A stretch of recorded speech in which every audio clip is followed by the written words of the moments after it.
Why does my kid have so much trouble getting out the door? I have heard this question so many times from so many parents.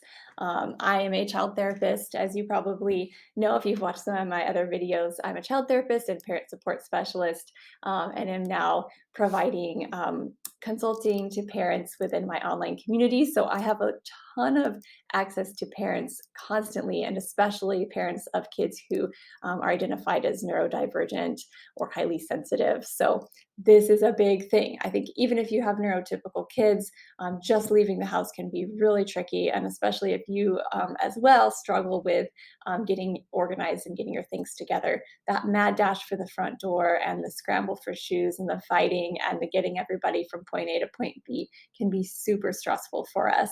So I want to talk about a few bigger picture reasons why you might be asking this question. Why is it so hard for my kid to leave the house, right? Because this is kind of a more niche question than just why is it so stressful to leave. Just getting out of the house with kids is hard, but for some of us, we're noticing that our kid seems to have a particularly difficult time. And we have questions such as, hey, they are 8 years old. I feel like they should be able to go in, get dressed, come out, put their shoes on, and walk out the door without 50 reminders. And we're starting to ask ourselves, is this typical? Is something else going on?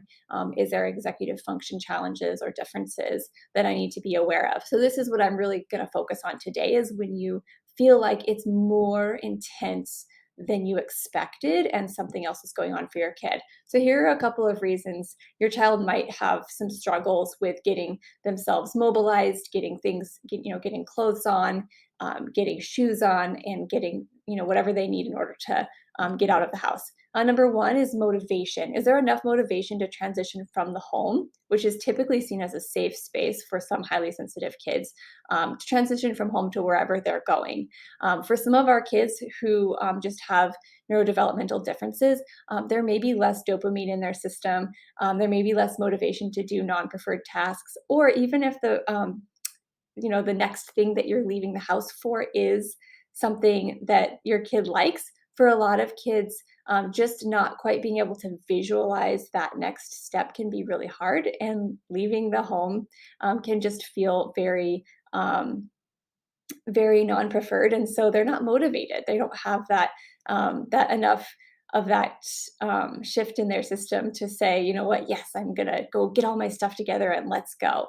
Number two is anxiety about the unknown or the unpredictable. Anxiety thrives around the unknown, and some children have a difficult time visualizing what comes next when they leave the home.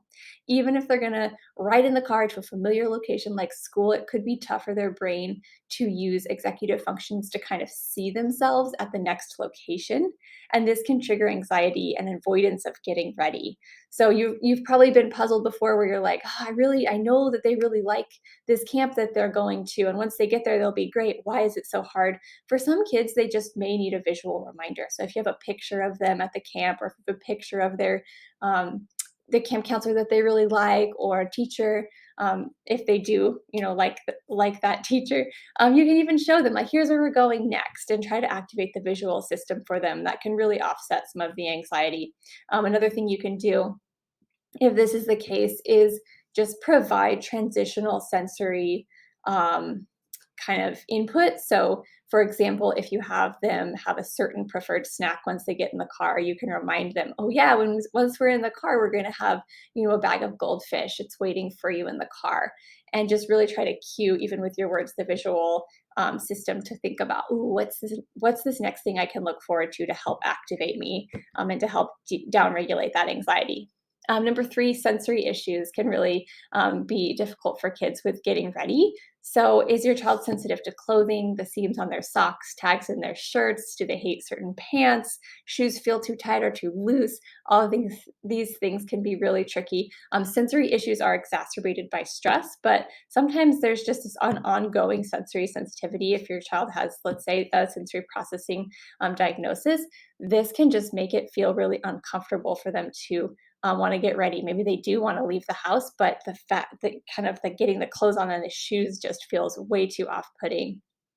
So consider that. If they're stressed or hungry, these can exacerbate sensory issues. So make sure your kids, had some breakfast and has kind of maybe done something calming before you do leave the house.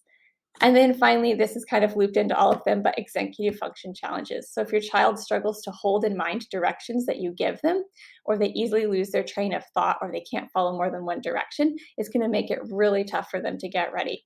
So I'll post another video on kind of rules of thumb for typical ages where you can kind of expect a child to follow two-part or three-part directions without reminders. But again, this is just kind of stereotyped, general research around child development. And if you have a kid with neurodevelopmental differences, you're going to see the age range may be very different for your child, and that's completely okay. What really matters is looking at what is my child capable of doing? Are they capable of following three-part directions that I give them through my words, or do they need a visual? Do they need a notepad?